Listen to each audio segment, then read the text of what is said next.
আপনি তো সাহারি খেতে উঠেন, আপনি জানেন ওই সময়টার দাম কত? আমরা বেশিরভাগ মানুষ জানি না ভোর রাতের এই সময়টার দাম কত। আরে ভাই, এই সময়ের দোয়া 1 মিনিটের দোয়া অন্য সময়ের 100 মিনিটের সমানও না। অন্য সময়ের 100 মিনিটও এই ভোর রাতের 1 মিনিটের সমান না। এত মূল্যবান সময়। সাহারি খেতে উঠছেন, সাহারি খান, ভালো কথা, কিন্তু সাহারি খাওয়ার আগে পরে 10টা মিনিট জায়নামাজে মুসল্লাতে দাঁড়ান, একটু 2 রাকাত নামাজ পড়ে। এই সময়টা দোয়া কবুল হয়। আল্লাহ ডেকে ডেকে বান্দাকে দেন। একটু হাত তোলেন, চেষ্টা করবেন তো ইনশাআল্লাহ? সাহারি খেতে উঠে দোয়া করবো তো ইনশাআল্লাহ? আপনার বাসার এক কোনায় চলে যাবেন, একটু আলো আধারিতে চলে যাবেন, সেখানে গিয়ে বসে আল্লাহর কাছে একটু কথা বলবেন। সেজদা চলে যাবেন, সেজদা গিয়ে আল্লাহর সাথে একটু মন খুলে কথা বলবেন। আল্লাহ, আমি অনেক গুনাহ করেছি, আল্লাহ আমি অনেক পাপিষ্ঠ। শুনেছি আপনার রাসূল জানিয়েছেন যে এই মাসে নাকি আপনি অনেক পাপিষ্ঠকে মাফ করে দিবেন। আল্লাহ, আপনি নাকি অনেক জাহান্নামে যাদের নাম চলে গেছে, জাহান্নামী তালিকাভুক্ত, তাদেরকে মুক্ত করে জান্নাত দিয়ে দিবেন, আপনি নাকি ওয়াদা করেছেন। আল্লাহ, আমাকে একটু তাদের মধ্যে শামিল করে দেন। আল্লাহ, আপনি দিলে আপনার কোনো অভাব হবে না। আল্লাহর সাথে একটু কথা বলা, মুনাজাত করা ভোর রাতে করার চেষ্টা করবো তো ইনশাআল্লাহ? ঘরের এক কোনায় চলে যাবেন, সাহারিটা আগে আগে খেয়ে শেষ করবেন, আজানের এখনো 15 মিনিট বাকি। চলে যান এক কোনায়, উজু করে দাঁড়ায় যান 2 রাকাত নামাজে, চলে যান সিজদায়, একটু দোয়া করেন। নিরিবিলি জায়গা যদি বাসায় না থাকে, ছাদে চলে যান, মসজিদে আগে চলে যান, এক কোনায় চলে যান। এই সময়ের 10টা মিনিট অন্য সময়ের ঘন্টাকে ঘন্টার চাইতে মূল্যবান। চেষ্টা করবো তো ইনশাআল্লাহ? ভাইরা আমার, সিয়াম আমাদেরকে হারাম ছাড়ার প্রশিক্ষণ দেয়।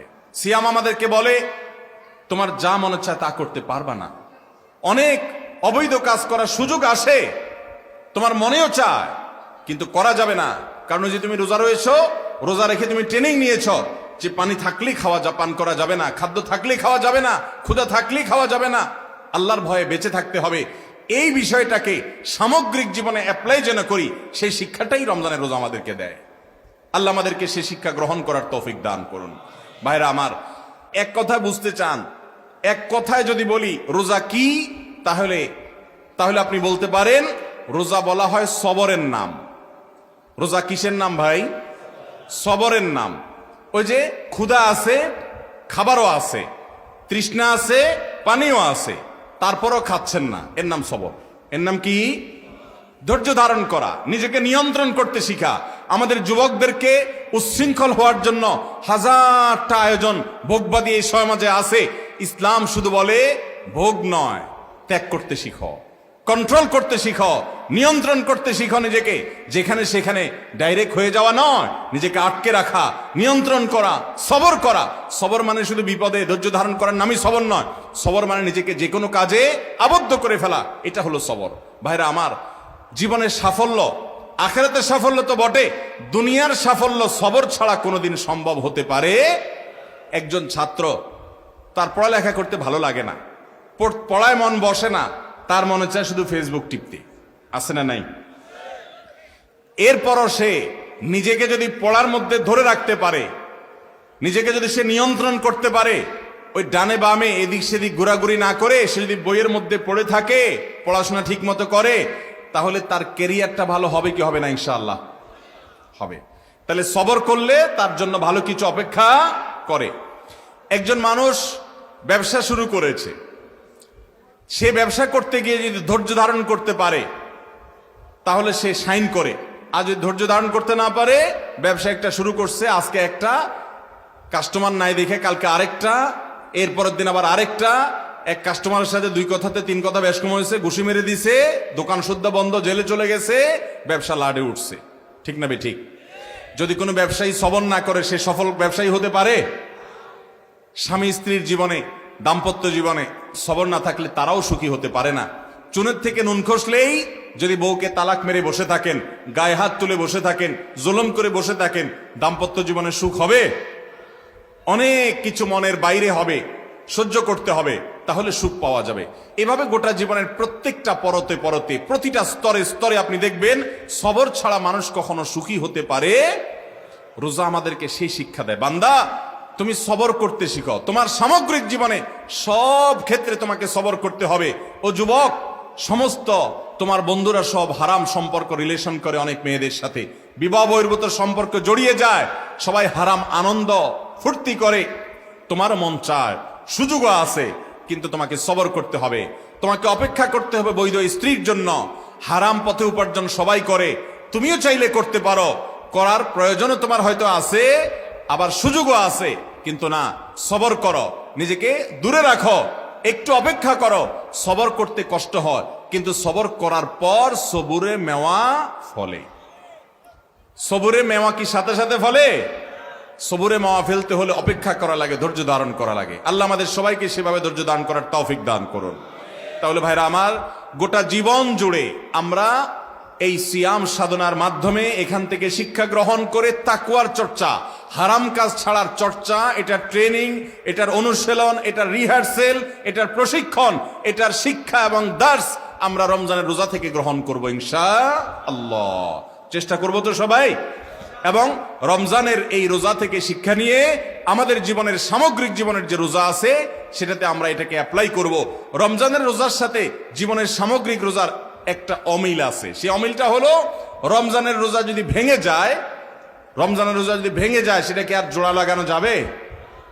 যাবে না, সেটা কাজা করা যাবে, কিন্তু এই রোজাটা আর জোড়া লাগানো যাবে। কিন্তু জীবনের রোজা যদি ভেঙে যায়, আপনি কখনো গুনাহ করে ফেলেছেন, হারাম করে ফেলেছেন, রোজাটা ভেঙে গেছে জীবনের, এটা জোড়া লাগানো যায়। আর সে জোড়া লাগানো আঠার নাম কি? তওবা। সেই জোড়া লাগানো আঠার নাম কি? আপনি যদি গুনাহ করার পর তওবা করেন, তওবা বুঝেন ভাই? তওবা শব্দের অর্থ হলো ফিরে আসা। তওবা শব্দের অর্থ কি ভাই? ফিরে আসা। মানে আমি একটা হারাম সম্পর্কে ছিলাম, ছেড়ে আমি হালালে আসলাম। আমি অবৈধ উপার্জন করতাম, ওটা ছেড়ে এখন হালাল পথে আসলাম। এই ফিরে আসাটার নাম হলো তওবা। শয়তানের গোলামি করতাম, আল্লাহর কাছে ফিরে আসলাম। আল্লাহ বলেছেন, ওয়া আনিবু ইলাল্লাহ, তোমরা আল্লাহর দিকে ধাবিত হও, আল্লাহর দিকে ফিরে আসো।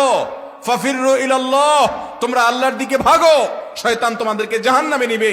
নবী করিম সাল্লাল্লাহু আলাইহি ওয়াসাল্লাম বলেছেন, তোমরা জাহান্নামে পতঙ্গের মতো, পোকার মতো আগুনে যেরকম ঝাঁপ দিয়ে পড়ো, তোমরা সেরকম ঝাঁপ দিয়ে পড়ো। হারামের হাতছানি তোমাদেরকে ডাকছে, চতুর্দিকে হারাম। শিক্ষা প্রতিষ্ঠানে যাবেন, ব্যবসা বাণিজ্য করতে যাবেন, চাকরি বাকরি করতে যাবেন, বিদেশে যাবেন, চাষাবাদ করতে যাবেন, সমাজে বসবাস করতে যাবেন, রাজনীতি করতে যাবেন, যেখানে যাবেন হারামের হাতছানি। হারাম ছাড়া কোথাও টিকা কঠিন হয়ে যায়, সবাই ঝাঁপ দিয়ে সেদিকে চলেও যায়। কিন্তু নবী সাল্লাল্লাহু আলাইহি ওয়াসাল্লাম বলেছেন, আমি তোমাদের কোমর ধরে ধরে শুধু টানি জাহান্নাম থেকে বাঁচাবার জন্য। এটাই নবীদের ডিউটি। আলেমরা সেই ডিউটিটা পালন করেন। এই ডিউটি পালন করার পর অল্প সংখ্যক মানুষ বাঁচতে পারে, এই লোকগুলো জান্নাতি হয়। আর বেশিরভাগ লোক গড্ডালিকায় এবং স্রোতে গা ভাসিয়ে দেয়, তারা জাহান্নামী হয়। আল্লাহ আমাদেরকে জান্নাতি হওয়ার তৌফিক দান করুন। আমরা রমজানের রোজা থেকে তওবার শিক্ষা গ্রহণ করব তো ইনশাআল্লাহ? আমরা রমজানের রোজা থেকে সবরের শিক্ষা গ্রহণ করব তো ইনশাআল্লাহ? আমরা রমজানের রোজা থেকে তাকওয়ার শিক্ষা গ্রহণ করব তো ইনশাআল্লাহ?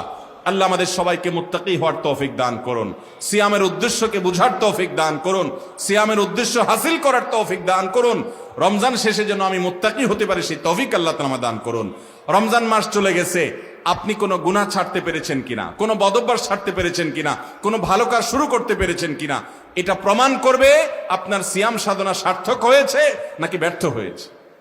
আপনি যদি রমজান শেষে দেখতে পারেন যে হ্যাঁ, আমার ধূমপান করার বদঅভ্যাস ছিল, আমি রমজানে আল্লাহর ভয়ে এটা ছেড়ে দিয়েছি, আর ধরি নাই, আলহামদুলিল্লাহ, আপনার সিয়াম সাধনা সার্থক। আমি রমজানে তওবা করেছি, হারাম সম্পর্কে আর যাব না, আমি রমজানে তওবা করেছি, হারাম উপার্জন আর করব না, এটা যদি আপনি ধরে রাখতে পারেন, তাহলে আপনি সুধারণা করতে পারেন যে আমার রমজানের সিয়াম সাধনা সার্থক। কারণ আল্লাহ বলেছেন, লাআল্লাকুম তাত্তাকুন, রোজা দেওয়াই হয়েছে যাতে রোজা রেখে তুমি মুত্তাকি হতে পারো। রমজান শেষে আপনার তাকওয়া এটা উন্নতি হয়েছে কিনা, আপনি মুত্তাকি হিসাবে আগে বাড়তে পেরেছেন কিনা, এটি নির্ভর করবে আপনার রোজা, আপনার রমজান সার্থক হয়েছে কিনা। আল্লাহ রাব্বুল আলামিন ও আরশে আজিমের মালিক আমাদের সবাইকে আপনি আমাদের রোজাটাকে সার্থক করার তৌফিক দান করুন। ভাইরা আমার, রোজা যদি সার্থক না হয়, রমজানটা যদি সার্থক না হয়, লস অনেক বেশি হয়ে যাবে। কি লস হবে জানেন?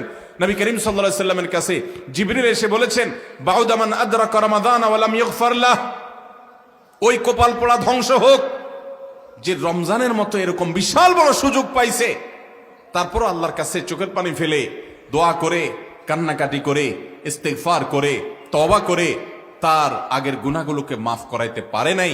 এই কপাল পোড়া ধ্বংস হোক।